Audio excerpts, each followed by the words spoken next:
নিক তোমাকে অ্যানির রুমে ঢুকতে দেবে না। সেটাও আমি ম্যানেজ করে নিব। ধীরে ধীরে নিক জেভরানের মন জুগিয়ে নিব। একসময় ঠিক ঢুকতে দিবে। আরিশ শব্দ করে হেসে ওঠে, নিজের ঠোঁট কামড়ে বলে, খুব সরল তুমি নাজলি। আমি হয়তো একটু হলেও ছাড় দিই, কারোর আকুতি একটু মায়া কাজ করে, তবে জীবনে কোনোদিন এই মায়াটার সম্মুখীন হইনি। তবে নিককে চেনো না তুমি নাজলি। ওর অতীত ভবিষ্যৎ বর্তমান নিয়ে তিল পরিমাণ ধারণা নেই তোমার। ধারণা থাকলে এমন বোকার মতো কথা বলতে না। নাজলি ফুঁস করে শ্বাস টেনে বলে, আমি জানি, শুধু আমি নই, পুরো দেশ জানে। ওনার অতীত না জানলেও বর্তমান অনেকটা জানি। মানুষরূপী জানোয়ার দেখতে চাইলে নিক জেভরান তার উদাহরণ। নরপশুর মতো লোকদের খুন করে। এক একটা খুনের স্টাইল এতটাই বিকৃত যে নর্মাল লোক দেখলে হার্ট অ্যাটাক করবে। যার ভেতরে দয়া নেই, মায়া নেই, কারোর কান্না মন গলাতে পারে না। হার্টলেস নরপশু উনি। অতিরিক্ত রেগে গেলে নিয়ন্ত্রণ হারিয়ে লোকের তাজা রক্ত গিলে ফেলতেও পিছু হন না। ওনার সাথে কথা বলা মানে বিশ্বযুদ্ধ করা। আপনি নিজেও কোনো দিক থেকে কম নয়। আরিশ চোখ ছোট ছোট করে বলে, আমাদের সামনে দাঁড়িয়ে আমাদের নামে এত সুনাম। উহুম। ভেতরে একটা পৈশাচিক আনন্দ পাওয়া যায়। এমন কুৎসিত লোককে বিয়ে করে এক রুমে থাকতে ভয় করবে না? নাজলি সামান্য হেসে বলে, সত্যি বলবো, বর্তমানে আপনার সামনে দাঁড়িয়ে এত কথা বলার সুবাদে আমার শরীর কাঁপছে। এখন এক বাড়িতে থাকাটা আমার জন্য আরও কষ্টসাধ্য, তবে মানিয়ে নিব সব কিছু। আমার একটাই চাওয়া, আমার বোনের সান্নিধ্য। আর সেটা আপনাকে বিয়ে করলেই সম্ভব। জাস্ট 1 বছর আপনার বাড়িতে থাকবো। এর ভেতরে আমি নিক জেভরানের নজরে আসব। সময় শেষ হলে আপনাকে ডিভোর্স দিয়ে দিব। এই 1 বছরে অনেক কিছু বদলাবে। একবার যদি আমি নিকের চোখে ভালো হতে পারি, তখন অ্যানির সাথে দেখা করতে নিক নিজেও আটকাবে না। এরপর আমি আমার বোনের কাছে যাওয়ার জন্য আপনার বউ সাজার কোনো প্রয়োজন নেই। কন্ট্রাক্ট ম্যারেজের 1 বছর পূরণ হলে আপনি আপনার পথে আর আমি আমার পথে। আরিশ ঠোঁট চেপে তাকিয়ে আছে নাজলির দিকে। নাজলি ব্যাগ থেকে একটা কাগজ বের করে বলে, এখানে একটা সাইন করে দিন। কিসের পেপার এটা? নাজলি কলম এগিয়ে দিয়ে বলে। আরিশ হতভম্ব হয়ে যায়, এই মেয়ে তাহলে সবকিছু রেডি করেই এসেছে। আরিশ গম্ভীর হয়ে বলে, সবকিছুর ব্যবস্থা করে এসেছো? সময় অপচয় করতে চাচ্ছি না। আমার লাভটা কি তোমাকে সাহায্য করে? আপনাকে টাকা দিয়ে কেনার ক্ষমতা আমাদের কোনো কালেই হবে না। আপনার দিক দিয়ে একটাই লাভ, আপনি কিছুক্ষণ আগে বলেছেন অ্যানিকে নিজের বোন মনে করেন। এখন বোনকে খুশি দেখাটা কি একজন ভাইয়ের কর্তব্যের মধ্যে পড়ে না? আমাকে পেলে অ্যানি ঠিক কতটা খুশি হবে সেটা আপনাদের ধারণারও বাহিরে। আরিশ নিজের ঠোঁট কামড়ে রাখে। অ্যানিকে তার বোন হিসেবে ভাবতে বুকের মধ্যে চিনচিন ব্যথা অনুভব হচ্ছে। জীবনে প্রথম কোনো নারীকে ভালোবেসেছিল, সে নারীকে এখন বোন ভাবতে হচ্ছে। শালার জিন্দেগি। আরিশ কন্ট্যাক্ট পেপারে নজর দিয়ে বলে, তোমাকে সাহায্য করার একটাই কারণ, অ্যানির মুখে যাতে হাসি ফুটে ওঠে। বর্তমানে অ্যানি যে ট্রমার মধ্যে আছে, এতে একসময় নিজের মানসিক ভারসাম্য হারিয়ে ফেলতে পারে। বদ্ধ রুমে বন্দি দশায় থাকাটা ঠিক কতটা কষ্টকর সেটা আমার থেকে ভালো কেউ জানে না। তবে যাই হোক, এই বদ্ধ রুম নিক জেফরানের। এখানে সুখে থাকার কোনো প্রশ্নই আসে না। আমাদের জীবনে সুখ বলতে কিছুই নেই, দুঃখ বলতেও কিছু নেই। তোমাকে অ্যানির কাছে যাওয়ার জন্য সাহায্য করেছি, যাতে অ্যানি মানসিক ভারসাম্য হারিয়ে না ফেলে। কিন্তু মনে রেখো, তুমি যদি কোনো প্রকার চালাকি বা ছলনা করার চেষ্টা করো, তাহলে নিক গলা চেপে ধরার আগে আমি নিজেই তোমার গরদান নেব। এমন অবস্থা করবো যে লাশটাও খুঁজে পাওয়া যাবে না। পুকুরের আহার হবে তুমি। রাজলির ভেতরটা কেঁপে ওঠে। ভয়ে শুকনো ঠোক গিলে কৃত্রিম হাসি দিয়ে বলে, কন্ট্রাক্ট পেপার মঞ্জুর করলাম এই দাবি। আরিশ গম্ভীর হয়ে পেপারে সাইন করে দেয়। নাজলি মুচকি হেসে নিজেও সাইন করে ফেলে। হয়ে যায় নিজেদের 1 বছরের চুক্তিবদ্ধ বিয়ে। আরিশ বড় বড় পা ফেলে সামনে এগিয়ে যায়। নাজলি আরিশের দেওয়া সাইনের দিকে তাকিয়ে রহস্যময় হাসি দিয়ে নাবিদের নম্বরে মেসেজ দিয়ে বলে, জিতে গিয়েছি আমি নাবিদ। কল্পনাও করিনি এত দ্রুত কাজ হয়ে যাবে সামান্য কিছু ইমোশনাল কথায়। লোকটা এখনও অ্যানিকে ভালোবাসে, বন্ধুত্ব সম্মানে অনুভূতি চাপিয়ে রেখেছে। তবে যাই হোক, বিয়ে হয়ে গিয়েছে। এখন পরবর্তী প্ল্যান অনুসারে লোকটাকে নিজের ভালোবাসার ফাঁদে ফেলতে হবে। আশা করি চিত্রামাসি এতক্ষণে অ্যানিকে চিঠিটা দিয়ে দিয়েছে। তোমার সাথে আমার রাতে দেখা হচ্ছে। এখন ক্রিমিনাল স্বামীর বাড়িতে যেতে হবে। টর্চার সেলের কালো অন্ধকারে বাতাস যেন শ্বাস নিতে অনিচ্ছুক। দেয়ালে প্রতিটি ইট জুড়ে জমাট রক্তের দাগ। শুকনো রক্তের সাথে পচা ঘামের গন্ধে পরিবেশ অসহনীয়।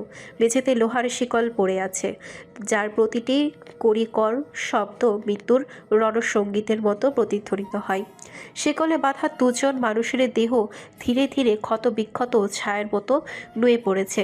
চোখে অসহায় আতঙ্ক, ঠোঁট শুকিয়ে গেছে, গলদেশে নিঃশ্বাসের শব্দ ভাঙা বাঁশির মতো কেঁপে কেঁপে পাচ্ছে। তাদের শরীর হয়ে উঠেছে রক্তাক্ত যন্ত্রণার দলিল। চোখ দুইটা নেই, প্রতিটি ক্ষত যেন চিৎকার করে বলে মানব জীবন কত সহজে ভগ্ন হয়। সেলের মাঝ বরাবর দাঁড়িয়ে আছে গ্যাংস্টার বস, চোখে হায়নার ক্ষুধার্থ আগুন, ঠোঁটে বিকৃত ব্যঙ্গ, মুখে একরাশ দানবীয় স্থিরতা। তার দৃষ্টির নির্মম ঝলক যেন মানুষের মাংস ভেদ করতে পারে। সে নড়লেই বাতাস ভারী হয়ে ওঠে। শ্বাসরুদ্ধ পরিবেশে মৃত্যু যেন আরও কাছে সরে আসে। তার চারিপাশে নিঃশব্দ প্রহরীর মতো দাঁড়িয়ে আছে অধীরাজ ও আরিশ। তাদের চোখের কোনো আলো নেই, মুখে কোনো শব্দ নেই, কেবল নিস্তব্ধতার ভৌতিক প্রতীক। চারিপাশে আলো আঁধারের খেলা তাদের মুখের রেখায় এক অদ্ভুত ছায়া এঁকে দিয়েছে। পুরো পরিবেশ শিরে দাঁড়ায় হিমেল স্রোত নামিয়ে আনে। প্রতিটি মুহূর্তে মনে হয় এই সেলে রক্ত প্রবাহিত হবে, হাড় ভাঙবে, চিৎকার প্রতিধ্বনিত, দেয়াল কেঁপে উঠবে। নেক দাঁতে কটমট শব্দ করে পোষা কুকুর শেডোর দিকে তাকায়। মালিকের চোখের ইশারা বুঝতে পেরে কালো অন্ধকার থেকে যখন কুকুরটা বেরিয়ে আসে, মনে হয় যেন নরকের দরজা খুলে গেছে। তার চোখ দুটো জ্বলজ্বলে অগ্নিশিখার মতো অন্ধকার ভেদ করে ভয় ছড়ায়। দাঁতের ফাঁকে লালা ঝরছে, প্রতিটি শ্বাসে শোনা যায় হিংস্র গর্জন। মৃত্যু নিজেই শিকার খুঁজছে। শরীরটা বিশাল, বেশি টান টান, কালো লোমে আলো পড়লেই ধাতব ঝলক দেয়। তার থাবার শব্দ কংক্রিটের মেঝেতে এমনভাবে প্রতিধ্বনিত হয় যেন প্রতিটি পদক্ষেপ মৃত্যুর আগমনী বার্তা। কুকুরটার ঘাড়ে ভারী লোহার চেইন ঝুলছে, কিন্তু তার টান এত শক্তিশালী যে মনে হয় মুহূর্তেই শিকল ছিঁড়ে রক্তের খোঁজে ঝাঁপিয়ে পড়বে। গ্যাংস্টার বস নিজের পেশিবহুল ড্রাগন ট্যাটুর হাত দিয়ে ইশারা। শ্যাডোর ঠোঁট কেঁপে ওঠে বিকৃত দাঁতের গর্জনে।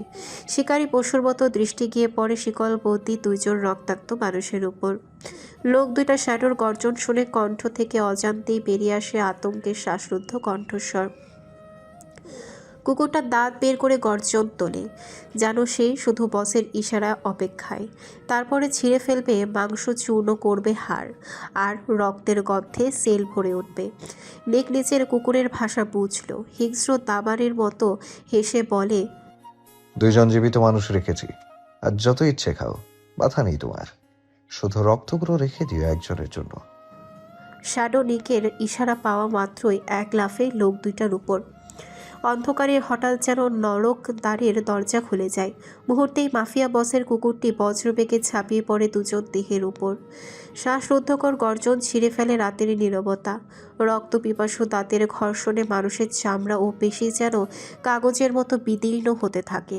ছিঁড়ে নেওয়া মাংসের টুকরো দাঁতের ফাঁকে ফাঁকে ঝরতে থাকা লাল রক্ত ভিজে, আর কুকুরের চোখে জ্বলতে থাকে এক অমানবিক উন্মাত্ততার দীপ্তি। দুজন মানুষের কণ্ঠ থেকে নিঃসৃত হয় ভাঙা গলার আত্মচিৎকার, একটি সুর যা যেন হাহাকার হয়ে আঘাত হানে বাতাসের বুকে। তাদের হাত পা ছটফট করে, শিরা উপশিরায় সব শক্তি নিঃশেষ হয়ে যায়। কিন্তু কুকুরটির দাঁতের করাল থাবার সামনে সেই প্রতিরোধ তুচ্ছ হয়ে পড়ে। প্রতিটি ছিঁড়ে নেওয়ার টুকরোয় মানুষের মৃত্যু আরও কাছে এসে দাঁড়ায়। সব কিছুর মাঝে মাফিয়া বসের দৃষ্টি ভেদি, শীতল ও নির্মম। তার চোখ যেন অগ্নিশিখার মতো তীক্ষ্ণ, যেখানে নেই এক বিন্দু করুণা, নেই সামান্যতম দয়া। নিক নিশ্চুপ বসে থাকে, যেন হত্যাযজ্ঞ তার চোখে কেবল এক বিনোদনময় দৃশ্য। আর্তনাদ রক্তের গন্ধ মিশ্রিত সেই বিভীষিকাময় পরিবেশে তার চাহনি হয়ে ওঠে মৃত্যুর শপথপত্রের মতো অচল, নির্দয়, ভয়াল। শ্যাডো তৃপ্তি সহকারে মাংস খেতে থাকে। নিক তৃপ্তির হাসি দিয়ে বলে, You are very brave and fierce, Shadow. That's why you are so dear to me. থেমে যাও, বাকি মাংসগুলো আরেকজনের জন্য রেখে দাও। অ্যানি সেদিক এদিক হাঁটছে, শরীরে প্রচুর ব্যথা অনুভব করছে। হওয়াটাই স্বাভাবিক, যেখানে হাত দিচ্ছে সেখানেই জখম। তবে বুঝতে পারে না রাতে ক্ষতস্থানে মলম কে লাগিয়ে দেয়। প্রতিদিন সকালে উঠে মলমের গন্ধ তার আস্তরণ অনুভব করে সে। প্রথমে নিক দিয়ে দিয়েছে ভাবলেও নাক মুখ কুঁচকে ফেলে। সারাদিন রক্তাক্ত হয় কাতরালেও বলবে না কি হয়েছে তোমার। সেখানে উনি নিজ হাতে মেডিসিন লাগিয়ে দিবে, বিষয়টা হাস্যকর ছাড়া আর কিছুই না। পর মুহূর্তে চিত্রা লাগিয়ে দিয়েছে ভেবে একটা শান্তির নিঃশ্বাস ছাড়ে। উনি ছাড়া তো আর কেউ নেই যে অ্যানিকে দেখবে, মায়া করবে। নিঃশব্দে চিত্রা মাসি তার ক্ষতে মেডিসিন লাগিয়ে দিয়ে যায়। বিষয়টা নিয়ে পুনরায় প্রশ্ন করার প্রয়োজন বোধ করলো না। অ্যানি কিছুটা শান্ত হয়ে বিছানায় বসে। গোসল করার জন্য শরীর ম্যাচ ম্যাচ করছে, কিন্তু কাবার্ডে রাখা প্রতিটা কাপড় অনেক ঢিলাঢালা। আর এইসব ঢিলাঢালা কাপড়ের জন্য নিঃসন্দেহে অন্য একটা কাপড় পরা প্রয়োজন, কিন্তু এসব একটাও কাবার্ডে নেই। এতদিনের মানসিক শারীরিক নির্যাতনে সব কিছু ভুলে বসেছে। এখন নিখের তীক্ষ্ণ চাহনি থেকে বাঁচার জন্য হলেও পড়তে হবে। অ্যানি লোকটার এমন ভয়ানক দৃষ্টিতে বারবার থমকায়। একজন মানুষের দৃষ্টি এতটা তীক্ষ্ণ কিভাবে হয়, এইটাই অ্যানি ভেবে পাচ্ছে না। ঘুমের মধ্যে তার হুঁশ থাকে না। পাগলের মতো হাত পা ছিটিয়ে এসে ঘুমাতে ব্যস্ত। হুট করে নিক রুমে প্রবেশ করলে নির্ঘাত লোকটা লুচ্চার মতো অন্যদিকে তাকিয়ে থাকে, আর অ্যানি সব কিছু পরখ করে। এইসব ভেবে অ্যানি চাপা কান্না করে ফেলে। দরজা খোলার শব্দ কানে আসতেই চট করে তাকায়। চিত্রাকে আসতে দেখে শান্তির নিঃশ্বাস ফেলে। যাক, জানোয়ারটা আসেনি। চিত্রা অ্যানির কপালে হাত দিয়ে বলে, কেমন লাগছে এখন? শরীরে ব্যথা করছে এখনো? হালকা ব্যথা করছে, তবে সহ্যের ভেতরে। চাবুকের আঘাত করা স্থানগুলো কি এখনো আগের মতো টনটন করছে? চোখ তুলে তাকিয়ে বলে। চিন্তার কিছু নেই, সহ্য করার মতো ব্যথা আছে। চিত্রা নিঃশ্বাস টেনে অ্যানির হাত ধরে এরপর বসা থেকে উঠিয়ে বলে, আমার রুমে চলো। অ্যানি অবাক হয়ে বলে, কেন চিত্রা মাসি? চিত্রা মুচকি হেসে বলে, ভালো লাগবে তোমার। চিত্রা রুম থেকে বের হয়ে চারিদিকে তাকায়। তেমন কাউকে দেখতে না পেয়ে শান্তির নিঃশ্বাস ছাড়ে। এরপর পাশের রুমে অ্যানিকে নিয়ে ঢুকে পড়ে। অ্যানি রুমটাকে ভালোভাবে দেখে। রুমে রাজকীয় কোনো মাল নেই, অতি সাধারণ একটা খাট আর আলমারি রাখা, তবে বেশ গোছানো। কিন্তু এই রুমেরও প্রতিটা জিনিস কালো। সব দিকে কালো দেখতে দেখতে সে অতিষ্ঠ। চিত্রা অ্যানির বাহু ধরে বসিয়ে দেয়। অ্যানি মুচকি হেসে বলে, দামি জিনিস না থাকা সত্ত্বেও রুমটা অনেক সুন্দর আর গোছানো। চিত্রা সেসবে পাত্তা দিল না। তার শরীর কাঁপছে, হাত পা অসম্ভবভাবে কেঁপে উঠছে। চিত্রার অস্বাভাবিক রূপ দেখে অ্যানি চিন্তিত হয়ে বলে, হলো মাসি, শরীর খারাপ লাগছে? চিত্রা শুকনো ঢোক গিলে কপালে ঘাম জামার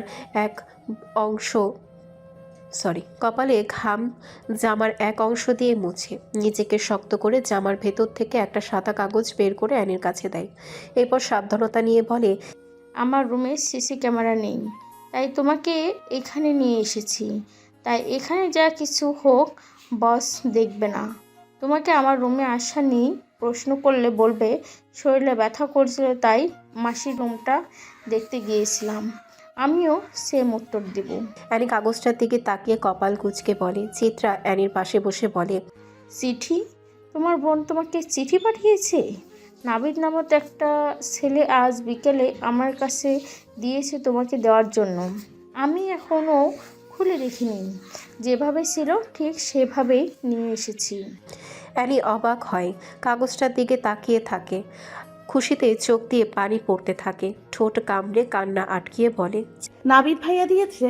চিত্রা অ্যানির মাথায় হাত রেখে বলে, হ্যাঁ, তবে দ্রুত দেখো কি আছে, বেশিক্ষণ থাকা যাবে না এখানে, বসের সন্দেহ গাঢ় হতে পারে। অ্যানি চোখের পানি মুছে কোনো রকম কাপা হাতে কাগজটা খোলে। প্রথমে আমার ছোট পাখি লেখাটা পড়তে অ্যানির কান্নার বেগ আরও বেড়ে যায়। কতটা ভালোবাসার মধ্যে ছিল সে, আর আজ নরকবাস। বদ্ধরুমে প্রতিনিয়ত অমানসিক নির্যাতন, আঘাত নিয়ে পার করে দিন। অ্যানি ধীরে ধীরে সবটা চিঠি পড়তে থাকে। প্রতিটা লাইন খুব মনোযোগ সহকারে পড়ে। নাবিদের বলা প্রতিটা আদুরে বাক্য অ্যানির হৃদয়ে কাঁপিয়ে তুলছে। চিঠিটা পড়া সমাপ্ত করে সাথে সাথে চোখ বন্ধ করে ফেলে। দু গাল বেয়ে অজস্র পানি ঝরতে থাকে। নিচের ঠোঁট কামড়ে বলে, আপনার ভালোবাসায় আমি বারবার মুগ্ধ হই নাবিদ ভাই, তবে আমি আপনাকে ভাই ছাড়া কখনো কিছু ভাবি না। আপনার আগলে রাখা কোনো সুপুরুষের থেকে কম নয়। আমার দেখা সব থেকে শুদ্ধ পুরুষটি হচ্ছেন আপনি, যার হৃদয়ে উপরওয়ালা শুধু ভালো গুণাগুণই দিয়েছে। আমার মতো অপবিত্র কলঙ্কিত মেয়ে আপনার ছায়ার শোভা পায় না। আবারও সাহায্যের জন্য ধন্যবাদ দিয়ে ছোট করব না। 5 বছর বয়স থেকে আমাকে আগলে রেখেছেন। আপনাকে ধন্যবাদ জানালে এইটা ছোট করা হবে। খুব শ্রদ্ধা আর সম্মান করি আপনাকে। অ্যানিকে তাড়া দিয়ে বলে, কি বিড়বিড় করছো? দ্রুত নিজের রুমে যেতে হবে। কাগজটা কি করবে এখন? চিত্রার কথায় অ্যানির ধ্যান ভাঙে, সামান্য ঠোঁট ভিজিয়ে বলে, এই সপ্তাহে নিক্স জেভরান গ্যাংস্টার মিটিংয়ে থাকবে, আর এইটা নাকি প্রতি বছর একবার হয়ে থাকে প্রতিটা দেশের মাফিয়াদের মধ্যে। সেখানে মোবাইল নিষিদ্ধ, বাইরের লোক যাওয়া নিষিদ্ধ, আর সেদিন রাতেই এই নরক থেকে আমি পালাবো। চিত্রা ভয়ে 2 পা পিছিয়ে যায়, আতঙ্কে জর্জরিত হয়ে বলে, এমন ভুল করো না মা। একবার চাবুক পিটা করেছি, পরের বার হাতের কাছে পেলে জবান নিয়ে আসবে। প্লিজ এমন করো না। সামান্য শব্দ করে হেসে বলে, মরে গেলেও সমস্যা নেই মাসি, এই নরক থেকে মুক্তি পাবো আমি, চিন্তা করবেন না।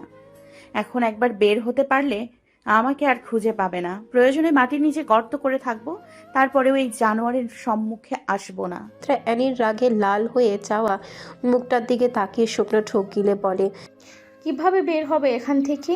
চারপাশে হাজারো গার্ড থাকে। ওইদিকে রাতে কোনো কারণে সবাই একটা কাজ চলে গিয়েছিল, তাই অতি সহজে তুমি দুইজনের সাথে পাল্লা দিয়ে পালাতে পেরেছো। কিন্তু বস যেই দিন এইসব মিটিংয়ে যাবে সেই দিন তো আরও সিকিউরিটি থাকবে। সমস্যা নেই। চিত্রা অবাক হয়ে বলে, মানে? অ্যানি বড় করে শ্বাস দিয়ে বলে, প্রয়োজনে খুন করব সবাইকে, এরপর রক্তাক্ত শরীর নিয়ে পালাবো। চিত্রা ভয়ে পরপর শুকনো ঠোক গিলে। চিত্রাকে ভয় পেতে দেখে অ্যানি হাসি দিয়ে বলে, আহ মাসি, ভয় কেন পাচ্ছেন? মজা করেছি আমি। রক্তে আমার এক ধরনের ফোবিয়া আছে, সামান্য রক্ত দেখলেই জ্ঞান হারিয়ে ফেলি। সেখানে কাউকে খুন করাটা তো স্বপ্ন, অন্য উপায়ে যাব। চিত্রা শান্তির নিঃশ্বাস ছাড়ে। কোনো উপায়?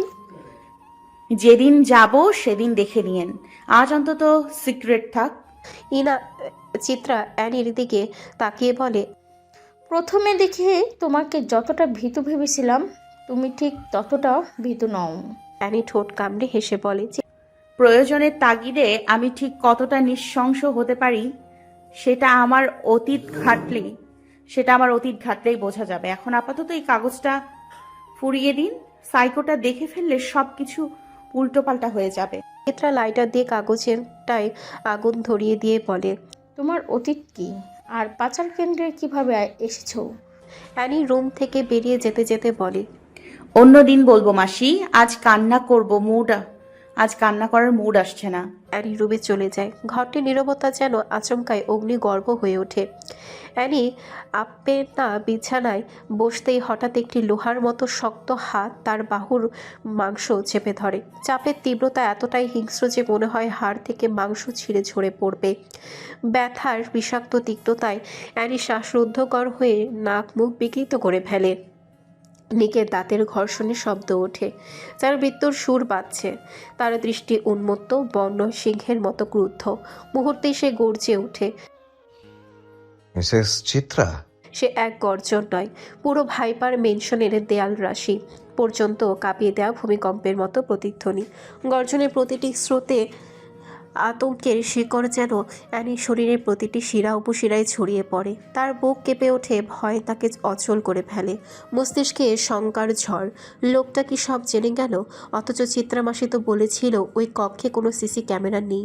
এমন সময় অ্যানির মনে সমস্ত আশঙ্কা যেন মূর্তির রূপ ধারণ করে। দরজার ফাঁক দিয়ে আতঙ্কগ্রস্ত চিত্রা প্রবেশ করে। ভয়ে তার ঠোঁট কেঁপে ওঠে। কণ্ঠরতিস্বরে কোনো রকমে উচ্চারণ করে,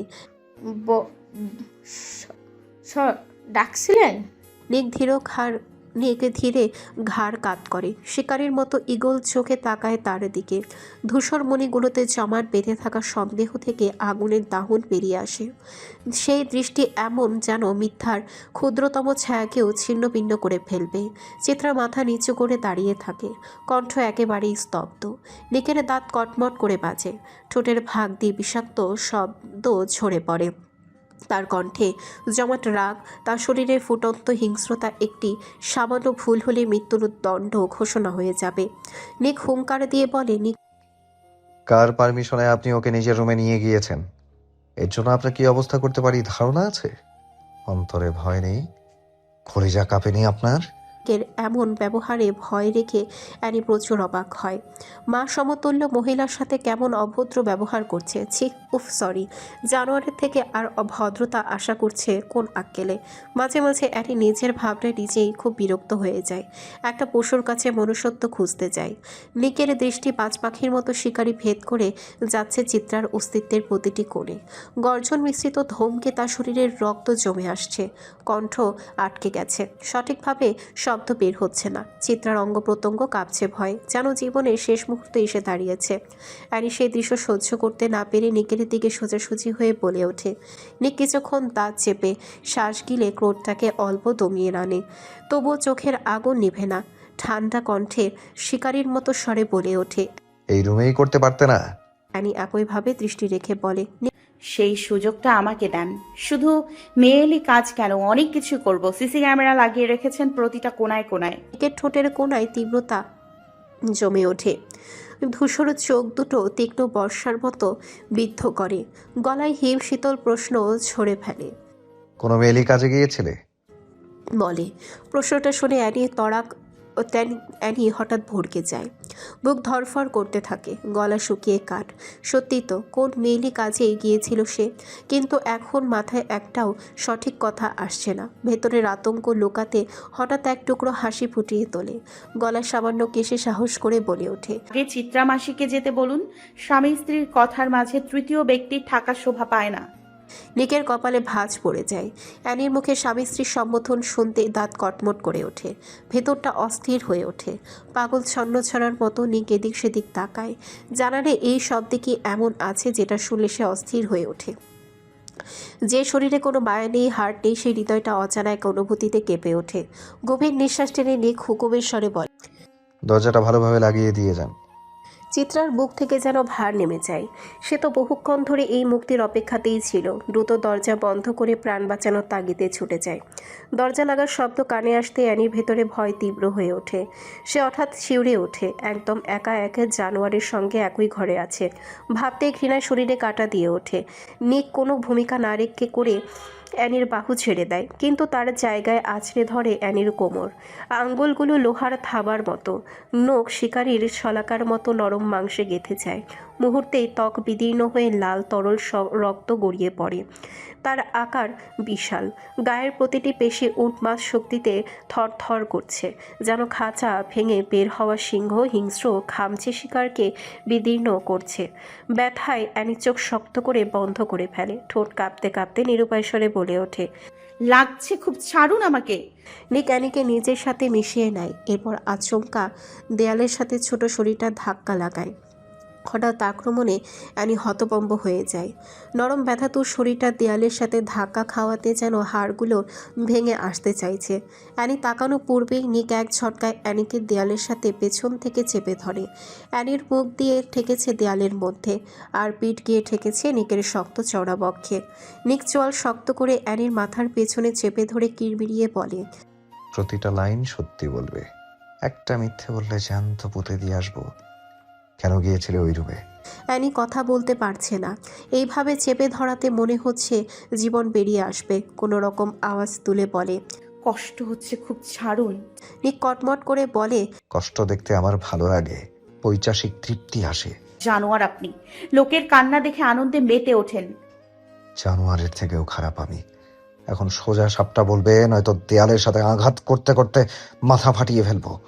এইভাবে চেপে রাখলে বলবো কিভাবে? কষ্ট হচ্ছে অনেক। মারলে একেবারে মেরে ফেলুন, আর নয়তো স্বাভাবিকভাবে দাঁড়াতে দেন। অ্যানির কথা শেষ হতেই নিক এক ছটকায় নিজের দিকে ঘুরিয়ে দেয়, এরপর কোমরে চেপে ধরে নিজের কাছে নিয়ে আসে। তবে এখন স্পর্শ অ্যানির সহ্যের ভেতরে ছিল। অ্যানি ঠোঁট ভিজিয়ে বলে। আপনি ভালোভাবে কথা বলতে পারেন না আমার সাথে? সব সময় এভাবে হিংস্রভাবে চেপে ধরেন কেন? আমার শরীরের হাড্ডি এমনিতেও নরম, কবে জানি আপনার অত্যাচারে সব ভেঙে যায়। ভেঙে গেলে ভেঙে যাবে, এমন নরম শরীর রাখার প্রয়োজন নেই। শরীরটা আর নরম নেই। 24 ঘন্টার ভেতরে 50 বার শরীরের ওপর দিয়ে যে ভূমিকম্প যায়, মনে হয় না হাড্ডি আর নরম আছে। আপনার হাড্ডির মতো শক্ত না হলেও মোটামুটি হয়ে গেছে। আরও হবে। আমাকে এত অত্যাচার করতে আপনার মায়া লাগে না? মূলত যে আমাকে দেখতো সেই কপালে একটা চুমু খেত। সবাই বলতো আমার মুখটা নাকি এতটাই মায়াবী যে শুধু চুমু খেতে ইচ্ছে হয়। নিক বাঁকা হেসে বলে, খাবো তো, অবশ্যই চুমু খাবো। একটা কেন, অজস্র চুমু খাবো। শুধু কপালে নয়, আরো অনেক জায়গাতেই খাবো। নিকের কথায় অ্যানি প্রতিক্রিয়া করতে ভুলে গিয়েছে। কি জঘন্য কথা! এইসব শোনা শুধু বাকি ছিল। এই সব শুনলে মেয়েদের লজ্জা পাওয়ার কথা, অথচ আমি কি রিয়াকশন দেব ভুলে গিয়েছি। গা চমকা আগের মতো অ্যানির কোমল মাংস চেপে ধরে বলে, কি এটা? কিসে ব্যবহার করা হয়? তুমি কি কোনোভাবে কথা ঘোরাচ্ছ বেবি গার্ল? অ্যানি নিঃশ্বাস টেনে বলে, বলছি আগে কোমর থেকে হাতটা সরান, রক্ত বের হচ্ছে আপনার নখের আঁচড়ে। নিক হাত সামান্য হালকার করে নেয়। অ্যানি গম্ভীরে নিঃশ্বাস ফেলে, বলতে গিয়েও থেমে যাচ্ছে লজ্জায়। নিরুপায় হয়ে বলে, জুন গিয়েছিলাম। নিক ভ্রু কুচকে বলে, ফাক অফ বেবি গার্ল। মৌন কেন? জিজ্ঞাসা করছি কেন ব্যবহার করা হয়।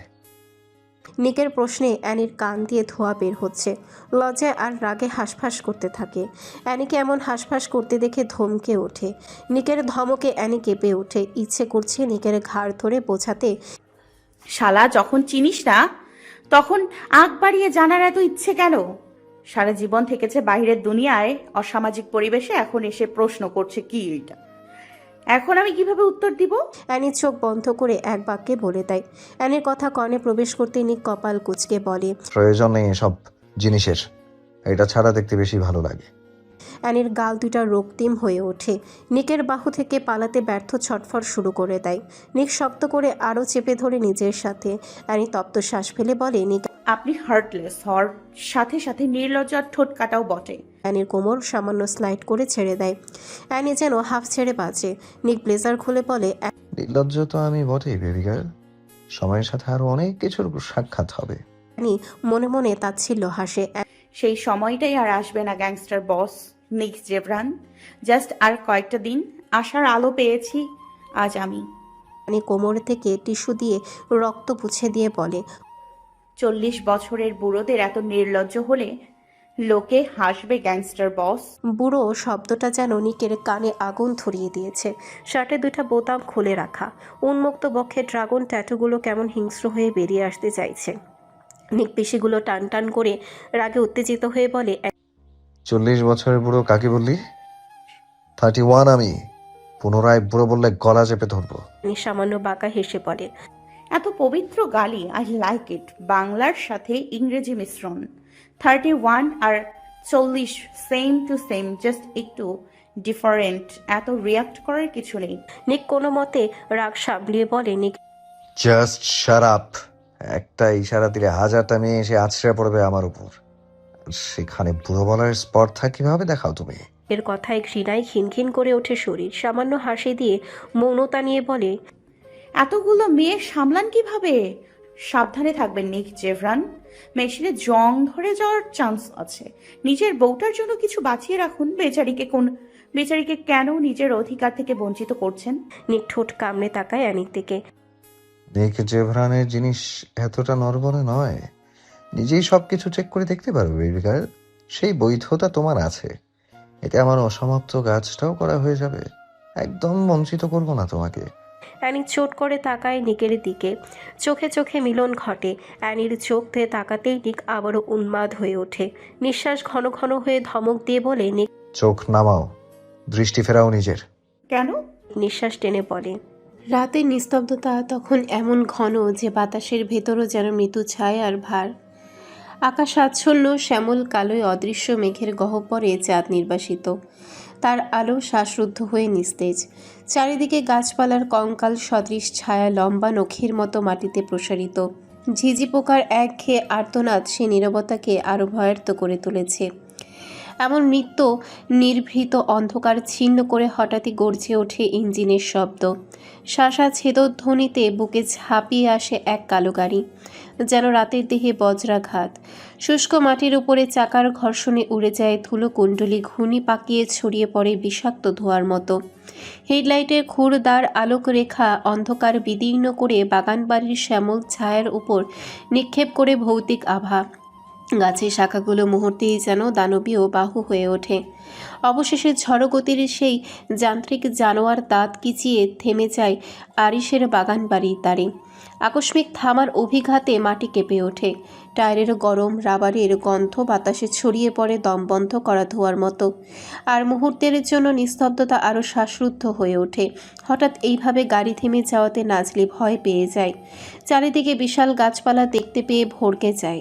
এত সময়ে জমিয়ে রাখা সাহসটা যেন কুরপুরের মতো উধাও হয়ে যাচ্ছে।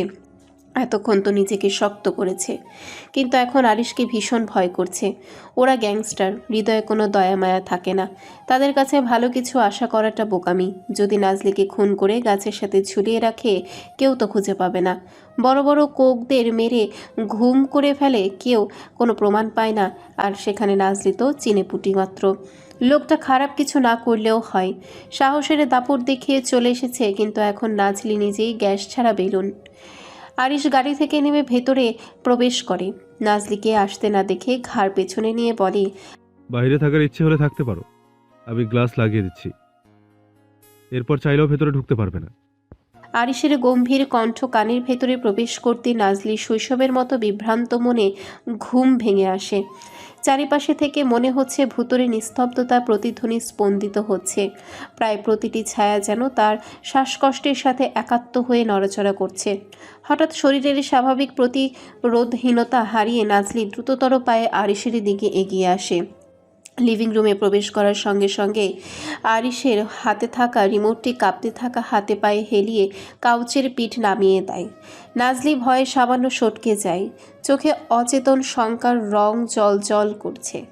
আরিশ বাঁকা হাসি মুখে আঁকড়ে ধরে। দিওয়ানে জড়িয়ে বসে শান্ত ভঙ্গিমায়। সামনের মিনি টেবিলের উপরে পা চেপে বসে। আরিশের চোখ নাজলির দিকে বাজ পাখির মতো ধারালো, অনিবার্য তীক্ষ্ণতা নিয়ে ধাবিত হয়। নাজলি ভয়ে শিউরে ওঠে কিছুটা। ঠান্ডা খামের মতো অনুভূতিগুলো শরীরের প্রতিটি কোণে ছড়িয়ে পড়ে। আরিশের গলা গ্রীবাদেশে কেঁপে ওঠে শব্দে, প্রতিটি ছন্দ যেন রাগের আগুনে গলিত করে বলে, অনেক চালাক নারী তুমি নাজলি, আই লাইক ইট। নাজলি দ্রুত চোখ ঘোরায় নাবিদের দিকে। মুখে অনিশ্চয়তার অস্থিরতা। সামান্য ঠোঁট ভিজিয়ে বলে, মানে? আরিশ কাঁধ নাড়িয়ে সামান্য হাসে। এরপর মৃদু তির্যক হাসির আড়ালে রাগের লুকানো জ্বলন্ত উত্তেজনা নিয়ে বলে, মানে কিছুই নয়। নাজলির চোখ উপরের দিকে ভেসে ওঠে।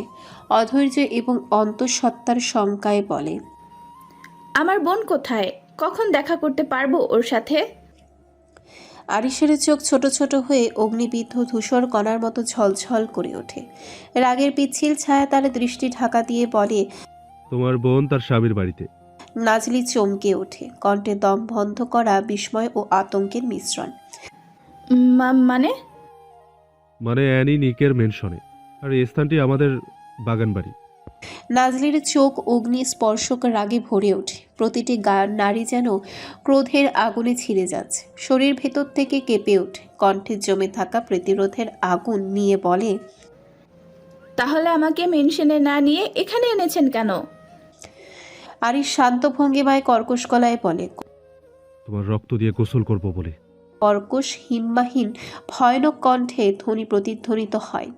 শব্দে প্রতিটি নড়াচড়া কণ্ঠের সঙ্গে মিলেমিশে ঘরের বাতাস কেটে যাচ্ছে। নাজলি শিউরে ওঠে। চোখে বাজ পাখির মতো দৃষ্টি খা খা করছে। গলায় শুকনো আগুনের মতো অচেতন উত্তেজনা। তবু স্বাভাবিক আত্মসংযম বজায় রাখে। কণ্ঠে স্থিরতা মেলাতে বলে, গোসল করার ইচ্ছে হলে ফ্রেশ পানি দিয়ে করুন, আমি রক্ত দেব না আপনাকে। আরিশের অধরে ভেসে আসে সূক্ষ্ম তির্যক হাসির ছায়া। রাগের ভেতরে লুকানো জ্বলন্ত ব্যর্থতার আভা নিয়ে বলে, ছিনিয়ে নেওয়া আমাদের কাজের ধর্ম, তোমার থেকে চেয়েছে কে? নাজলি সামান্য শব্দে তবু তীক্ষ্ণ কল্পনার আঘাতে কণ্ঠ ভেঙে চট করে হেসে বলে, আগে জানতাম গরিবরা পেটের দায়ে ছ্যাঁচড়ামি করে, এখন দেখি $1 ট্রিলিয়ন মালিকরাও ছ্যাঁচড়ামি করে। একটি মেয়ের রক্ত দিতে চায় না, অথচ তার থেকে রক্ত ছিনিয়ে নিতে চাচ্ছেন। শরীরের প্রতিটি অঙ্গ প্রত্যঙ্গ যেন উত্তেজনা, রাগ এবং ভয়ের এক অনন্য সঙ্গমে দুলছে। নাজলির মনস্তাত্ত্বিক প্রতিরোধ আর আরিশের হিংস্র আধিপত্য মিলেমিশে বাগান বাড়ির নীরব বাতাসে ভয়ঙ্কর এক ধ্বনি রচনা করছে। আরিশের চোয়াল অনিবার্য তীব্রতা নিয়ে শক্ত হয়ে আসে। গলার স্বর ভেঙে ওঠে আগুনের মতো। শাট আপ, স্টুপিড ব্রেনলেস একটা। নাজলি নাক ছিটকে অস্থির শ্বাসে প্রতিরোধী কণ্ঠে বলে, আপনার ধমক শুনবো বলে কন্ট্রাক্ট ম্যারেজ করিনি। খুব জলদি আমাকে আমার বোনের কাছে নিয়ে চলুন। আরিশ ঠোঁট কামড়ে তাকায়। চোখের কোণে অগ্নি ঝলমল করছে।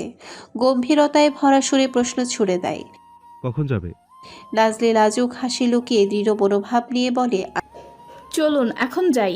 আরিশের ঠোঁটের কোমল কামড়ের আড়ালে লুকানো হিংস্র গম্ভীরতা স্পন্দিত হচ্ছে। কণ্ঠে শব্দ করে বলে, শেষবারের মতো কালিমা পড়ে নাও। নাজলির ভ্রু উঁচু করে। অবিশ্বাসের রেখা মুখে স্পষ্ট হয়ে প্রশ্ন করে। কালিমা কেন পড়তে যাব আমি? আরিশ শান্ত তবে শাসক সুলভ গলায় অবধারিত সত্য নিয়ে বলে, মুসলিম রাইট? মুসলমানদের মৃত্যুর আগে কালিমা পড়া আবশ্যক। তোমার ইচ্ছে হলে পড়তে পারো। আরিশের শান্ত দৃষ্টি, ভয়ঙ্কর কণ্ঠের প্রতিটি শব্দ নাজলির হৃদয়ের অগ্নি সংযোগ ঘটাচ্ছে। শ্বাস রোধকারী অবাক বিস্ময় নিয়ে তাকাচ্ছে বারবার। চোখের দুলি স্রোত মতো স্থির করে রেখেছে। আর চাহনির তীক্ষ্ণতায় শীতল আগুনের মতো অগ্নিস্ফুরণ। কি সাংঘাতিক মানুষেরা! বুকে সাহস সঞ্চয় করে নাজলি বাঁকা হাসি দিয়ে শব্দ করে বলে, মেরে ফেলার জন্য তাহলে এখানে এনেছেন? নিজের বিয়ে করা বউকে মারতে হাত কাঁপবে না? আরিশের গলা কেবলমাত্র শব্দ নয়, তা যেন আঘাতপ্রবণ আগুনের মতো ভেসে আসে। বউ? ইয়েস, আমি আপনার ওয়াইফ। সেটা হোক কন্ট্রাক্ট ম্যারেজ, বাট 1 বছরের জন্য আইনত স্ত্রী আমি। আরিশ গম্ভীর হয়ে দাঁতে দাঁত ঘর্ষণ করে ওঠে। প্রতিটি শব্দে রাগের আঁচ জলজল করে বলে। মিস নাজলি। আর বলতে পারেনি। কথাটাকে ছিনিয়ে নিয়ে নাজলি দৃঢ়তা নিয়ে কণ্ঠে সংযম রেখে বলে, মিস নয়, মিসেস হবে। বিবাহিত নারীদের কেউ মিস বলে না। আরিশ শিকারীর মতো চোখ সরিয়ে তাকিয়ে থাকে। নাজলির দৃষ্টি যেন ধরার জন্য প্রস্তুত। ডিভান থেকে হঠাৎ উঠে দাঁড়ায়। আচমকা নাজলির দিকে ঝুঁকে পড়ে। এত কাছাকাছি আরিশকে দেখে নাজলির গলা শুকিয়ে আসে। আরিশ ঠোঁট কামড়ে নাজলির উন্মুক্ত গলায় আঙ্গুলটি ধীরে ধীরে স্লাইড করতে করতে বলে, আরিশের বউ হলে বিছানার পারফরমেন্স ঠিক করতে হবে বেবি। নচেত দ্বিতীয়বার নিজেকে আমার বউ সম্বোধন করলে মাটিতে নিচে পুঁতে দিয়ে আসবো। নাজলি চোখ বন্ধ করে ঘন ঘন নিঃশ্বাস টানছে। প্রথমবার কোনো পুরুষের স্পর্শ যেন বিদ্যুতের মতো শক দিয়ে যাচ্ছে শরীরে। ভয়ে মুখ খিচে রেখেছে মেয়েটা। আরিশের স্পর্শ আরও গভীর হতে থাকে। হাতের অবাধ্য বিচরণ ধীরে ধীরে নিচে নামতে থাকে। আরিশ তার ভয়ঙ্কর দৃষ্টিতে নাজলির মুখ ঘিরে রাখে। নাজলি ঘন ঘন শ্বাস ফেলে। হঠাৎ আরিশের হাত শক্ত করে চেপে ধরে কণ্ঠে শান্তি ও প্রতিভার ছাপ দিয়ে বলে। আরিশ বাঁকা হাসি দিয়ে পুনরায় ডিভানে বসে পড়ে। নাজলির ঠোঁট এখনো কাঁপছে আতঙ্কে। বড় বড় শ্বাস টেনে কণ্ঠে অব্যক্ত ক্রোধ এবং আতঙ্কের মিশ্রণ দিয়ে বলে। আরিশ গম্ভীরতা টেনে ছাদের নিচে একক বীরত্বের অধিকারী বলে প্রতিধ্বনি ফেলে। নিজের মর্জি অনুযায়ী চলি। পুরুষ মানুষ আমি। একই ছাদের নিচে একটি মেয়ে দেখে কন্ট্রোল করা মুশকিল হয়ে যেতে পারে। কিছু একটা হয়ে যাবে, এটা শিওর। নাজলি গভীর দৃষ্টি ফেলে হেসে বলে, ভয় দেখাচ্ছেন? ভেবেছেন ভয় পেয়ে আপনার কাছে কান্নাকাটি করব? আর আপনি বসে বসে মজা নেবেন? একবার ছুঁয়ে তো দেখুন, পরবর্তী অবস্থার জন্য চিন্তা করবেন। কথায় আছে, পুরুষ তুমি সবার সাথে লাগতে যাও, কিন্তু নারীর সতীত্বে হাত দিতে যেও না। এতে তুমি নিজের ধ্বংস হয়ে যাবে। আমাকে অবলা নারী ভেবে থাকলে বোকামি করবেন। আমার হাতে যে অস্ত্র আছে সেখানে আপনার ক্ষমতা কিছুই নয়। আপনার যদি ক্ষমতা থাকে আমাকে কলঙ্কিত করার, তবে আপনার সেই ক্ষমতাটাকে কেটে আজীবন পঙ্গু করে দিত আমার 2 মিনিট টাইম লাগবে না। আরিশ শান্ত চোখে তাকায় নাজলির তেজি মুখটার দিকে, বাঁকা হেসে বলে। তাহলে চলো একটু হয়ে যাক। নাজলি ভ্রু নাচিয়ে বলে। যুদ্ধের লড়াই? নাজলি রেগে বলে, আপনার সাথে লড়াই করতে আসিনি আমি। অশ্লীলতামি না করে আমাকে এখনই অ্যানির কাছে নিয়ে যাবেন। আমার আপনার বিয়ের লক্ষ্য ভুলে যাবেন না। আরিশ ব্লেজার ঠিক করে গ্রীবাদেশ নাড়িয়ে বলে, না তোমার মনে প্রশ্ন জাগে না এত সহজে কিভাবে বিয়ে করতে রাজি হয়ে গেলাম আমি? আন্ডারগ্রাউন্ডের ক্রিমিনাল লিডার আরিশ সামান্য একটা মেয়ের সাধারণ ইমোশনাল ব্ল্যাকমেইলে গলে গেল, কিন্তু আদৌ কি সম্ভব? নাজলি ঠোঁট ভিজিয়ে বলে, অ্যানিকে সাহায্য করার জন্য আমাকে সাহায্য করছেন। এর থেকে বড় সত্য আর কি হতে পারে? আপনি নিজেও চান অ্যানি যাতে সুন্দর স্বাভাবিক জীবন পার করতে পারে, তাই আমার কথাতে আপনি মেনে নিয়েছেন। আরিশ অধরে হাসি ফুটিয়ে আশেপাশে তাকায়। নাজলি চোখ ছোট ছোট করে পুনরায় বলে, নাকি আমাকে বিয়ে করাটাও আপনাদের কোনো রহস্য? আরিশ শব্দ করে হেসে ওঠে। কি ভয়ানক সে হাসির শব্দ! রাতের অন্ধকারে কেমন ভুতুড়ে শোনা যাচ্ছে। টেবিলের উপরে রাখা একটা পা অপর পায়ের উপরে রেখে বলে, প্রয়োজন, কারণ স্বার্থ ছাড়া আমরা এক চুলো নড়ি না। নিজের জন্মদাত্রী মায়ের আকুতি মিনতিও কোনোদিন গলাতে পারেনি, আর ভাবলে কিভাবে তোমার সামান্য কথায় গলে যাব। আমি চেয়েছি বলে কন্ট্রাক্ট ম্যারেজ হয়েছে, তাহলে যখন আমাকে বিয়ের প্রস্তাব দিয়েছো, সেখানে তোমার জায়গায় অন্য কেউ হলে সাথে সাথে গলা চেপে ধরতাম, তোমাকেও ধরতাম, তার কোনো সন্দেহ ছিল না। আরিশ হেসে বলে, নিজেদের স্বার্থ কারণ আছে, মেরে ফেলে দিলে কিভাবে হবে বেবি? নাজলি শান্ত কণ্ঠে বলে, তার মানে আমাকে এখানে নিয়ে আসা আপনাদের প্ল্যান ছিল, কিন্তু কেন? বন্দি করার ইচ্ছে হলো। আজ থেকে তুমি এই বদ্ধ রুমে বন্দী হয়ে থাকবে। বাইরের আলো বাতাস তোমার জন্য নিষিদ্ধ হয়ে পড়েছে। কথার অবাধ্য হলে মেরে সমুদ্রে ভাসিয়ে দিয়ে আসবো, কেউ খুঁজেও পাবে না। মানে কি বলতে চাইছেন? রিপিট করতে ইচ্ছুক নই। আজ থেকে তুমি এই বাগান বাড়িতে বন্দী থাকবে আমার নজরে। চোয়াল শক্ত করে বলে। আমার সাথে এমন প্রতারণা কেন করলেন? আরিশ ঠোঁট কামড়ে হেসে বলে, প্রতারণা করেই কার্য হাসিল করতে হয়। আমাকে বন্দি করার সাথে কিসের কাজ? সময় আসলেই দেখতে পাবে। নাজরির আগে অচেতনভাবে কেঁপে ওঠে। নিজেই অবাক, কল্পনা করেনি যে নিজের তৈরি ফাঁদে একদিন এমনভাবে ভেসে যাবে। বুকে অস্থিরতা করে ওঠে, রক্তের তীব্র স্পন্দন এবং মনস্তাত্ত্বিক উত্তেজনার মিশ্রণে সে অস্থির। আরিশ বাঁকা হাসি মুখে ডিভান থেকে উঠে দাঁড়ায়। পেছন ফিরে সামনে এগোতে যেতে নাজলির হঠাৎ আক্রমণের সম্মুখীন হয়।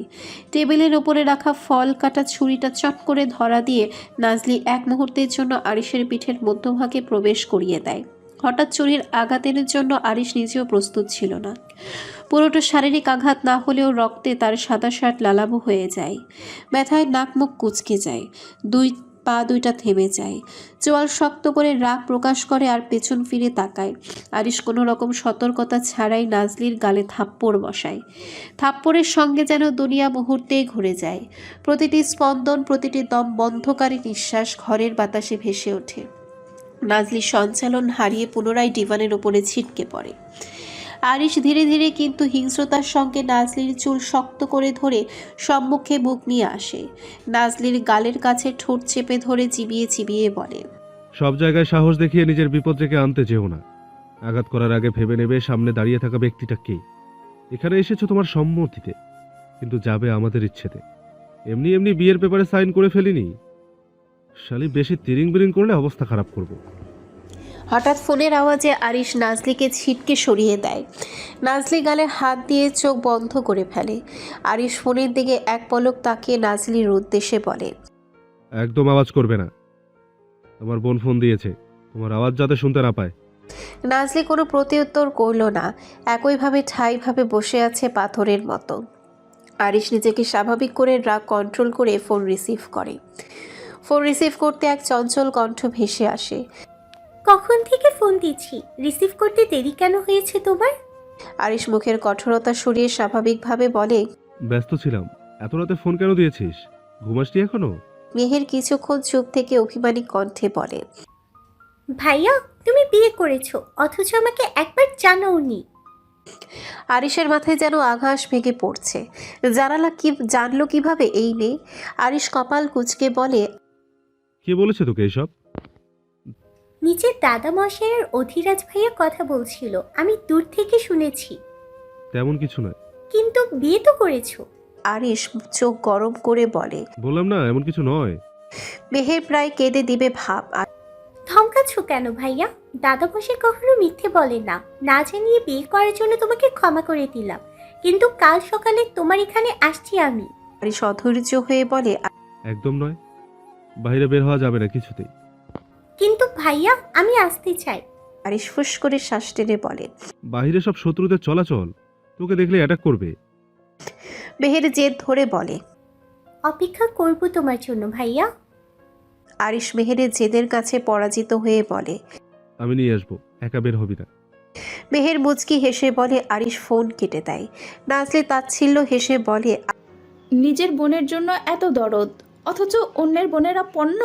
আরিশ গম্ভীর হয়ে হেসে বলে, তোমরা পণ্য হিসেবে আছো বলেই আমরা বিক্রি করতে পারি। নিজেদেরকে নিজেরা রক্ষা করতে শিখো, আমার বোনকে আমি রক্ষা করেছি। নাজলি রেগে দাঁত চেপে বলে। যতদিন আপনারা বেঁচে থাকবেন ততদিন মেয়েরা শান্তিতে নিঃশ্বাস পর্যন্ত নিতে পারবে না। আমাকে যে ফাঁদে আপনি ফেলেছেন তার জন্য পস্তাতে হবে। এর মূল্য আপনি খুব বাজেভাবে দিবেন। আপনি মিথ্যে আশা দেখিয়ে এখানে নিয়ে এসেছেন, বন্দিত্ব জীবন দান করেছেন, কিন্তু আমাকে বন্দি করে রাখার ক্ষমতা আপনার নেই। আরিশ বিরক্তিতে চোয়াল শক্ত করে ফেলে।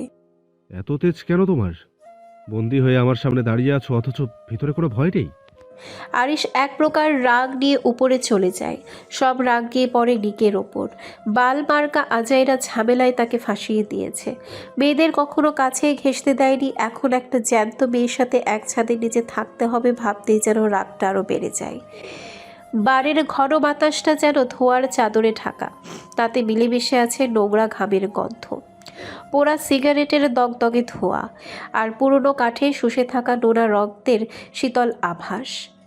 দেয়ালের কালচে রং, ঝাপসা ঝাড়বাতির কাপা আলো, আর মেঝের ওপরে ছড়িয়ে থাকা ভাঙা কাচের টুকরো, সব মিলে জায়গাটাকে করেছে ভৌতিক এক সমাধিক্ষেত্রের মতো, যেখানে প্রতিটি আসনেই বসে আছে রক্তচোষা নেকড়ে। 18 জন মাফিয়া, প্রতিটি মুখ পাথরের মতো কঠিন তীক্ষ্ণ দৃষ্টিতে তারা একে অপরকে ভেদ করছে। কারো ঠোঁট বিষাক্ত বিদ্রুপ হাসি, কারো চোয়ালে গর্জন আটকে রাখা কুণ্ঠা, কারো হাতে ভারী আঙ্গুটির ঝলক, কারো কবজিতে রক্তে রঞ্জিত উল্কির দাগ। সব জানাচ্ছে এদের প্রতিটি জীবন কেবল মৃত্যুর ব্যবসা। টেবিলের উপরে ঠক ঠক শব্দ তুলে কাঁপছে হুইস্কির গ্লাস, তাতে প্রতিফলিত হচ্ছে তাদের ক্রোধে বিকৃত মুখাবয়ব। তবে এই অশুভ ভিড়ের মাঝখানে এক আলাদা অস্তিত্ব বসে আছে, এক অচঞ্চল জটিলতা। নিক জেফরান। তার বসার ভঙ্গি যেন সাম্রাজ্যের সিংহাসনে বসা শাসকের। অগোছালো মাফিয়া টেবিলটাও সে নিজের রাজসভা করে তুলেছে। তার চোখ দুটি শীতল ইস্পাতের মতো নিস্তেজ নয়, তার দৃষ্টি তীক্ষ্ণ কুঠিল ও অপ্রতিরোধ্য। যে চোখে তাকায় সে যেন নিজের ভেতরের দুর্বলতা নগ্ন হয়ে যেতে দেখে। নিকে ঠোঁটের কোণে মৃদু এক ব্যঙ্গ হাসি, তবে সেই হাসি শীতল ছুরির মতো ধারালো। এই হাসি যে কোনো মুহূর্তে সে শব্দহীনভাবে কারো গলা কেটে দিতে পারে। আঙুলে অলস ভঙ্গিতে ঘুরতে থাকা সোনালি রিভলভারটা আসলে এক নীরব বার্তা। তার কাছে মৃত্যু কেবল খেলার উপকরণ, শরীরের একটিও অঙ্গ প্রত্যঙ্গ উদ্বিগ্ন নয়। এমন শীতল নির্লিপ্ততা কেবল তারই থাকে যার হাতে মৃত্যুর রাশ। 18 জন মাফিয়ার চোখে জমে থাকা রক্ত গরম ক্ষোভ যেন গর্জন তুলতে চাইছে, কিন্তু নিকের তির্যক দৃষ্টি তাদের গলাতেই শ্বাসরুদ্ধ করে দিয়েছে। কেউ সিগারেটের ধোঁয়া ছাড়তে ছাড়তে দাঁত কড়মড় করে, কেউ আবার আঙ্গুলে ছুরি চেপে রাখে, কেউ আবার হুইস্কির গ্লাস চূর্ণ করার উপক্রম হয়। তবু নীরবতা ভাঙতে পারে না, কারণ নিক জেভরান কেবল মেয়েটিকে ছিনিয়ে নেয়নি, সে ছিনিয়েছে তাদের সম্মান, তাদের অহংকার, তাদের অস্তিত্বের মূল ভিত্তি। 100 কোটি টাকার বিনিময়ে কেনা সেই মেয়েটি এখন হয়ে উঠেছে ক্ষমতার প্রতীক, অপমানের দাগ আর বিদ্রোহের নীরব বীজ। বাড়ির দেয়ালে প্রতিধ্বনিত হয় কাঁচ ভাঙার শব্দ, বাতাসে ঘনীভূত হয় রক্তের গন্ধের পূর্বাভাস। মুহূর্তের মধ্যে এই সভা পরিণত হতে পারে হত্যাযজ্ঞে, অথচ কেন্দ্রে বসে থাকা মানুষটা তার চোখের শীতল অগ্নিশিখায় যেন জানিয়ে দিচ্ছে, রক্ত ঝরবে, তবে আমার ইচ্ছেতেই। নিকের উপস্থিতি এই পুরো ভিড়ের মধ্যে একটি অদৃশ্য শক্তির মতো। চোখে লুকানো অগ্নি দাহ, ঠোঁটের করে বাঁকা হাসি নিয়ে বলে। মাফিয়ারা একে অপরকে চোখ মেলায়, রাগ ও লোভে অদ্ভুতভাবে তাকায় নিকের দিকে। কেউ টেবিলের উপরে থাপ্পড় মারার পরিকল্পনা করে, কেউ আবার আঙ্গুলের আঘাতে হুমকি ছুড়ে দেয়। কিন্তু নিকের উপস্থিতি তার প্রতিটি নিঃশ্বাস, প্রতিটি অঙ্গ, সব কিছু দমিয়ে রাখে। হিংস্রতা আর কর্তৃত্ব একাকার হয়ে বারটিকে এক অনিশ্চিত মৃত্যুর মতো থরথরানি সৃষ্টি করে। ইগোর রাগটাকে সামলাতে না পেরে বলে, অনেকদিন তো ছিল আপনার কাছে, এবার আমাদের দিয়ে দিন। নিক দাঁত কটমট করে বলে, ওর বয়স কম, মাত্র 18 বছর, তোমাদের কাছে টিকবে না। ক্র্যাশ টেবিলের ওপরে শব্দ করে বলে। নিক ঠোঁট বাঁকিয়ে রহস্যময় হাসি দিয়ে বলে, অতীত কেন ঘাটাঘাটি শুরু করলে ক্রেশ? মেয়েটা কেন মরেছে ভুলে যাওনি নিশ্চয়ই? আমার সাথে তিরিং বিরিং করলে গলা চেপে ধরবো, এটাই স্বাভাবিক। মিস্টার কায়াত গম্ভীর হয়ে বলে। এনিকে কবে গলা চেপে ধরবে? নিক সামান্য শব্দ করে হেসে বলে, গলা তো প্রতিনিয়ত টিপে ধরি, কিন্তু জানে মেরে ফেলতে পারি না। আমার বউ কায়নি, আমি যে কথাটা পছন্দ করি না সেটাই বারবার বলে। ইচ্ছে তো করে শ্বাস রোধ করে মেরে ফেলি, প্রচন্ড ঘাট দ্বারা। মৃত্যুর সামান্য ভয়টুকুও নেই। সারাক্ষণ গানের কাছে নিজের মৃত্যু কামনা করে, মাঝে মাঝে ইচ্ছে করে মাটিতে পুঁতে ফেলি। কিন্তু যখন গাল ফুলিয়ে বিষণ্ণ মুখে বসে থাকে, তখন মনে হয় পুরো জগতের সুখ তার পদতলে এনে রাখি। থেমে আঘাত করে একদম রক্তারক্তি করে ফেলি, চাবুক পিটাও করেছি, তবুও মনের ভেতর ভয় ঢুকাতে পারিনি। বাঁচার জন্য একবারও মিনতি জানাইনি। সে কারণে ইচ্ছে করে বাকিদের মতো তারও একই দশা করি। কিন্তু এটাকে ছাড়া আবার চলবে না ঠিক। 1.5 বছর যুদ্ধ করেছি নিজের সাথে, তবুও টিকতে পারিনি। এখন নিজের সাম্রাজ্য বন্দি করে ফেলেছি। সামান্য একটা পাখিও তার দিকে তাকাতে পারবে না। ট্রাস্ট মি, ওর হাসি মুখটা দেখলেও আমার সহ্য হয় না। ইতালির গ্যাংস্টার জেমস তাচ্ছিল্য হেসে বলে, সাধারণ রক্ষিতার জন্য এত ভাবনা? আমি তো ভেবেছিলাম ফুর্তি করার জন্য কিনেছেন। দাঁত কটমট করে বলে জেমস পুনরা তাচ্ছিল্য হেসে বলে, যে মেয়ে বিয়ে ছাড়া পুরুষের প্রতি বেলার ভোগ বস্তু হতে পারে তাকে রক্ষিতা বলতে বারণ করেছেন নিক জেভরান। কয়েকদিন পর সে হয়তো আমার বেডেও যাবে। আপনি না দিলেও ছিনিয়ে আনবো, প্রয়োজনে রক্তপাত ঘটাবো। মূলত এইসব রক্ষিতারাই জন্ম নিয়েছে আমাদের মনোরঞ্জনে। জেমসের কথা কর্ণে প্রবেশ করতেই নিক চোয়াল শক্ত করে ফেলে। ধূসর মণিগুলো মুহূর্তে রক্তবর্ণ ধারণ করে। তীর তীর করে কাঁপতে থাকে শরীরটা। নিজের রাগটাকে কন্ট্রোল করতে না পেরে জেমসের মুখের ভেতরে আচমকা রিভলভার ঢুকিয়ে দেয়। নিকের হঠাৎ এমন পাগলাটে আক্রমণে পুরো বার আতঙ্কিত হয়ে পড়ে। নিকের ফর্সা মুখটা লাল হয়ে গিয়েছে। জেমসের গাল প্রায় ছিঁড়ে যাওয়ার মতো অবস্থা। রিভলভারটা গিয়ে ঠেকেছে কণ্ঠনালীর মধ্যে। সে বাঁচার জন্য ছটফট করতে থাকে। নিক রাগে গর্জে ওঠে, শুয়োরের বাচ্চা, আমার ব্যক্তিগত নারীকে রক্ষিতা বলা সাহস কিভাবে হয় তোর? ওর শরীরে সামান্য কলঙ্কের দাগ পড়তে দেইনি আমি। এই মেয়েকে নিয়ে কুচিন্তা করলে খরিজা ছিঁড়ে খাবো, ব্লাডি বিচ। জেমসের অবস্থা নাজেহাল। শ্বাস প্রশ্বাস চলে যাচ্ছে, চোখ দুইটা উল্টে আসছে। ইগোর ভয় পেলেও নিকের হাতের উপরে হাত রেখে বলে, আরেকটুকু হলে মরে যাবে, ছেড়ে দিন এখনই। ভুলে যাবেন না 4 দিন পর আমাদের মাফিয়া মিটিং। তখন জেমসের উপস্থিতি জরুরি। 400 কোটি টাকার অস্ত্রের হিসাবে তার কাছে। নিক চোখ বন্ধ করে নিঃশ্বাস টেনে ধাক্কা মেরে ফেলে দেয়। জেমস গিয়ে মাটিতে লুটিয়ে পড়ে। নাক দিয়ে রক্ত বের হচ্ছে। ছাড়া পেতে গলা কাটা মুরগির মতো ছটফট করে ওঠে। ইগোরের ইশারাতে গার্ডরা এসে অর্ধমৃত জেমসকে টেনে হিঁচড়ে নিয়ে যায়। নিক চোখ বন্ধ করে নিজের রাগ নিয়ন্ত্রণ করার চেষ্টা করছে। ক্রেশ নিকের মুখের দিকে তাকিয়ে শান্ত স্বরে বলে।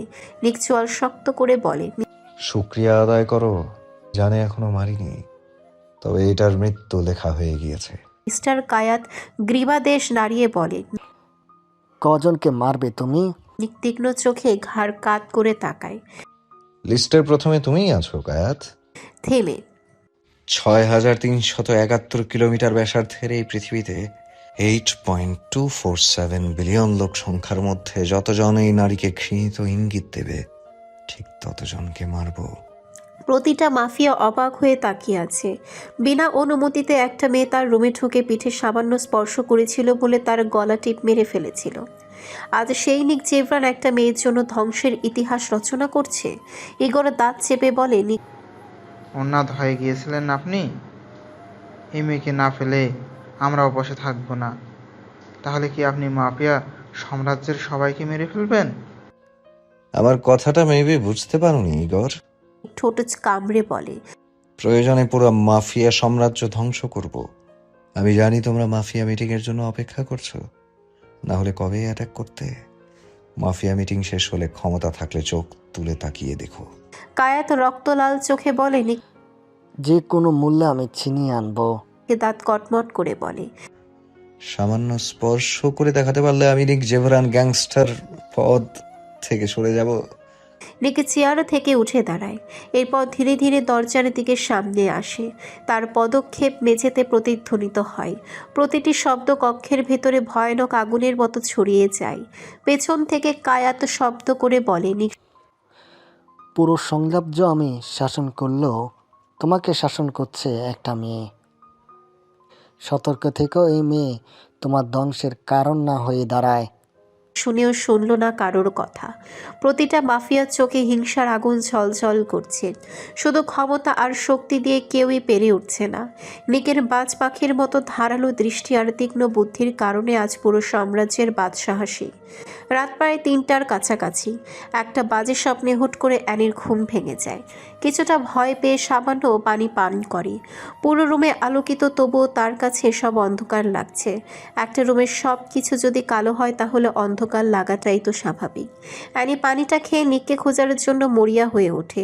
নিজের পাশে না দেখে প্রচুর অবাক হয়ে যায়। প্রতিদিন ঘুম থেকে উঠে নরপশুর মুখটা দেখতে হয়, আজ দেখতে না পেয়ে শান্তির নিঃশ্বাস ফেলে। রাতে না খেয়ে খুব দ্রুত ঘুমিয়ে গিয়েছিল, এখন পেটে খিদের কারণে জ্বালা করছে। অ্যানি কোনো কিছু না ভেবে রুম থেকে বেরিয়ে পড়ে। পুরো বাড়ি দিনের মতো ঝলঝল করছে, কেউ বলবে না এখন রাত। অ্যানি সিঁড়ি দিয়ে নেমে কিচেনের উদ্দেশ্যে যায়। কিচেন থেকে খুঁজে কিছু হালকা খাবার 2 হাত ভর্তি করে নেয়। হাতে জায়গা নেই, তাই পেটের উপর রেখে হাত দিয়ে ঝাপটে ধরে আছে। কিচেনে এমন খাবার দেখে সে অনেক অবাক হয়েছে। তার জানা মতে নিক কখনো এইসব জিনিস ছুঁয়েও দেখে না। তাহলে এইগুলো এখানে কেন রাখা হয়েছে? অ্যানি মনের খুশিতে কিচেন থেকে বেরিয়ে আসে, কোনো দিকে নজর না দিয়ে সামনে এগিয়ে যায়। হুট করে চোখ বড় বড় করে ফেলে কারোর গলার আওয়াজ শুনে। আজকাল নিক জেভরানের মেনশনে চুরিও হয়। অ্যানি চোখের পাতা ঝাপটে সামান্য ঢোক গিলে। নির্ঘাত ওই দিনকার মতো অপমানের শিকার হতে হবে। কি দরকার ছিল এনি এখানে আসার? খিদের জ্বালায় তো কেউ আর মরে যায় না। তুইও নিশ্চয় মরে যেতি না, তাহলে কেন অযথা কাজ করে অন্যের কথা শিকার হোস? অ্যানি ঘাড় ঘুরিয়ে নিকের দিকে তাকায়। খাবারের কারণে অ্যানির মুখটা পর্যন্ত ভালোভাবে দেখা যাচ্ছে না। নিক কপাল কুঁচকে তাকিয়ে আছে। নিককে দেখে অ্যানি অবাক হয়ে যায়। চুলগুলো কেমন এলোমেলো হয়ে আছে, শরীরে ফর্মার কালো ড্রেস। নিককে এমন কপাল কুঁচকে তাকিয়ে থাকতে দেখে ঠোঁট ভিজিয়ে বলে। নিক গম্ভীরতা টেনে সবগুলো খাদ্যদ্রব্যের দিকে তাকায়, এরপর ঠোঁট চেপে বলে, প্রমাণ সহ ধরেছি, এরপরও অস্বীকার করছে। এখন বিশ্বাস করানোর জন্য আর কি লাগবে? অ্যানি ভরকে যায়, হাতে থাকা সব খাবার মেঝেতে ফেলে দেয়। মুহূর্তে শব্দ করে ওঠে। সব কিছু এইভাবে মেঝেতে ফেলে দেওয়াতে খারাপ লাগলেও কঠিন স্বরে বলে, আপনার মতো কিপটে জীবনেও দেখিনি। সাধারণ খাবারই তো ছিল। এইভাবে চোরের অপবাদ দেওয়ার কি আছে?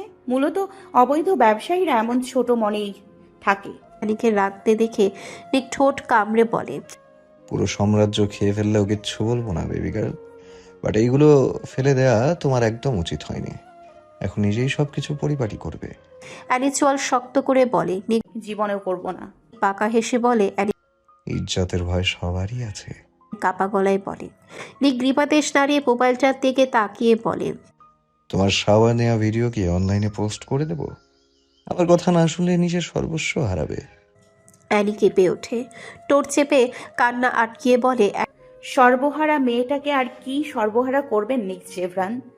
আমি এমন এক সর্বহারা যাকে কষ্ট দিলে কষ্ট নিজেও আর্তনাদ করে ওঠে। অ্যানি কথা বলতে বলতে প্রায় কান্না করে দেয়।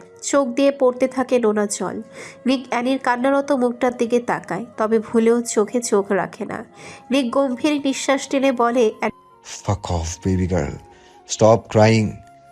Crying is forbidden in my mansion. If one more tear falls from your eye, my body will be on top of yours. What happens next, you will not be able to endure. Even if you scream, you won't get an embrace. Annie থেমে যায়। নিকের অশালীন ইঙ্গিতে থামতে বাধ্য হয়, তবে কোনো কথা বলে না। নিকের দিকে একবারের জন্য ফিরেও তাকায়নি। মেঝেতে হাঁটু ভেঙে বসে পুনরায় সবগুলো খাবার হাতে তুলে নেয়। নাক পিটপিটের জ্বালায় যা ভালোভাবে তুলতেও পারছে না। অসহ্য হয়ে নিজের জামা দিয়ে দাগ মুছে ফেলে। নিক সেদিকে তাকিয়ে কপাল কুঁচকে ফেলে। অ্যানি সবগুলো হাতে নিয়ে উঠে দাঁড়ায়, এরপর ধীর পায়ে কিচেনে যায়। কিচেনে সব কয়টা রেখে নিঃশব্দে বেরিয়ে আসে। নিক তাকিয়ে দেখছে শুধু অ্যানিকে। অজান্তে অথরে হাসি ফুটে ওঠে, তবে সেটা আর প্রকাশিত হয়নি, কারণ নজরে পড়েনি। অ্যানি নাক টানতে টানতে মাথা নিচু করে কিচেন থেকে বেরিয়ে আসে। নিকের দিকে না তাকিয়ে রুমের উদ্দেশ্যে সামনে এগিয়ে যেতে থাকে। নিক অ্যানির হাত চেপে ধরে নিজের কাছে নিয়ে আসে, তবে এইবার চেপে ধরেছে ঠিক, তবে ব্যথা দূরে ছিল না। অ্যানি প্রথমে রেগে গেলেও নিকের নর্মাল স্পর্শে অবাক হয়ে যায়। নিক অ্যানিকে নিজের সাথে বসিয়ে কোনো একজনকে মেসেজ পাঠায়। অ্যানির রাগটাকে নিয়ন্ত্রণে রেখে বলে, নিক মানে আজ এত নর্মালভাবে স্পর্শ করার কারণ? গম্ভীরতা টেনে বলে, কেন, আমার রক্তাক্ত স্পর্শ তোমার পছন্দ? অ্যানি ছোটার জন্য মরিয়া হয়ে ওঠে। নিক অ্যানিকে নিজের উরুর উপরে বসে শক্ত করে চেপে ধরে বলে, অস্থির হয়েও না বেবি গার্ল। তুমি এমন এক জায়গায় বসে আছো যেখানে নড়াচড়া করলে সে কন্ট্রোললেস হয়ে পড়বে। নিজেও নড়ো না, সেই জিনিসটাকেও শান্তিতে থাকতে দাও। এমনি বিগত 1.5 বছর ধরে সে অশান্তিতে ভুগছে। নিকের অশ্লীল ইঙ্গিতে অ্যানির কান দিয়ে ধোঁয়া বের হওয়ার উপক্রম। নাক মুখ খিচে ফেলে, সামান্য নড়াচড়া করে ফেলে।